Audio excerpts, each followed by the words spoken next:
សូមគោរពនឹងជម្រាបសួរពុកម៉ែបងប្អូននិងប្រិយមិត្តទាំងអស់ដែលតែងតែនិយមតាមដានព័ត៌មានតាមបណ្ដាញសង្គម YouTube ទាំងអស់គ្នានៅក្នុងខណៈពេលនេះដែរខ្ញុំមានអត្ថបទព័ត៌មានមួយចង់បង្ហាញនិងជម្រាបជូនដល់ប្រិយមិត្តពុកម៉ែបងប្អូនតែមុននឹងឈានចូលដល់ព័ត៌មាន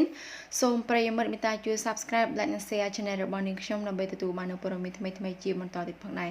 នៅពេលនេះយើងងាកមកកាន់ព័ត៌មានរបស់យើងវិញម្ដងដែលអត្ថបទព័ត៌មាននេះមានចំណងជើងថាគួរឲ្យកោតសរសើរមែនអ្នកមីងអនាម័យម្នាក់ឬបានកាបូបភ្ញៀវភ្លេចក្នុងបន្ទប់ទឹកហើយទុកចាំតតែម្ចាស់កាបូបមកយកវិញការពីពេលថ្មីនេះមានការចែកចាយតគ្នានិងនាំគ្នាកោតសរសើរមិនដាច់ពីមាត់អំពីទង្វើដ៏មានសីលធម៌ខ្ពស់របស់អ្នកមីងអនាម័យបម្រើការងារនៅការ៉ាសាំងមួយកន្លែងដែលរូបគាត់ឬបានកាបូបយួរដៃមួយនៅក្នុងបន្ទប់ទឹកនារីហើយគាត់សុកចិត្តយកកាបូបនោះទៅរក្សាទុកចាំរហូតទាល់តែម្ចាស់កាបូបមកទទួលយកវិញ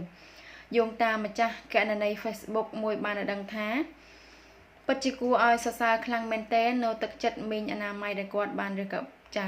បាននៅកាបូបដែលភ្ញៀវបានភ្លេចនៅក្នុងបន្ទប់ទឹកនៃការ៉ាសាំង PTT ស្គុននៅវេលាម៉ោងប្រហែល 12:30 នាទីថ្ងៃទី30 ខែមេសាឆ្នាំ2019ដែលគាត់បានយកមកប្រគល់ឲ្យខាងការិយាល័យទុករងចាំម្ចាស់មកទទួលវិញក្នុងនោះដែរមានទូរស័ព្ទ iPhone X មួយគ្រឿងលុយខ្មែរប្រហែល 40,000 រៀលនិងលុយដុល្លារប្រហែល 3,000 ដុល្លាររួមទាំងអត្តសញ្ញាណប័ណ្ណនិងកាតជាច្រើនទៀតមិនយូរប៉ុន្មានម្ចាស់កាបូបក៏បានមកទទួលយកកាបូបគាត់ត្រឡប់ទៅវិញនេះជាគំរូដ៏ល្អដែលយើងគួរយកតម្រាប់តាមចូលយើងធ្វើអំពើល្អឲ្យបានច្រើនគ្រប់គ្នាណាពិសេសអ្នកដែលបានអានសូមអរគុណចា៎នេះគឺជាអត្ថបទព័ត៌មានមួយដែលតាក់ទងចា៎ទៅនឹងអ្នកមីងអនាម័យម្នាក់ឬបានកាបូបភ្ញៀវភ្លេចក្នុងបន្ទប់ទឹកហើយទុកចាំតតែម្ចាស់កាបូបមកយកវិញពិតជាគួរឲ្យកោតសរសើរមែនតើចា៎នេះខ្ញុំក៏សូមបញ្ចប់នៅព័ត៌មានត្រឹមតែប៉ុណ្ណេះហើយក៏សូមអរគុណដល់ពុកម៉ែបងប្អូននិងប្រិយមិត្តទាំងអស់ដែលតែងតែនិយម